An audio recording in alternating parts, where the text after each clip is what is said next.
তো চলে এসেছি বন্ধু একটা নতুন ভিডিও নিয়ে। তো আজকে আপনাদেরকে দেখাবো ওয়াইফাই পাসওয়ার্ড কী করে জানবেন।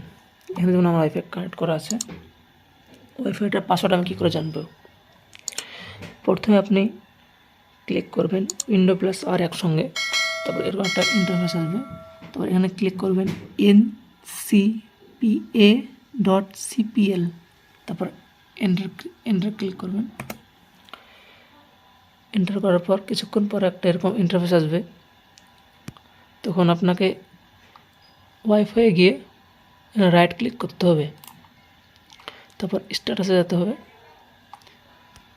স্ট্যাটাসে যাওয়ার পর এখানে দেখতে পাচ্ছেন ওয়্যারলেস প্রপার্টিস লেখা আছে, এখানে ক্লিক করবেন। এখানে ক্লিক করার পরে এই OnePlus Nord C2 যেটা আমার মোবাইলটার কানেক্ট করা আছে এখানে লেখা থাকবে। তারপর এখানে সিকিউরিটির অপশানে ক্লিক করবেন। সিকিউরিটি অপশানে ক্লিক করার পর এখানে দেখবেন পাসওয়ার্ড চলে এসছে। এখানে যেমন আমি এখানে শো করে দিলে আমার পাসওয়ার্ডটা দেখা যাবে, কী পাসওয়ার্ড রেখেছি শো করে দিচ্ছি আমি। এই ধরেন পাসওয়ার্ড রেখেছিলাম 8, সবগুলো 8। তো এরকমই নতুন নতুন ভিডিও দেখার জন্য আমার চ্যানেলটি সাবস্ক্রাইব করে পাশে থাকুন। Thank you for watching.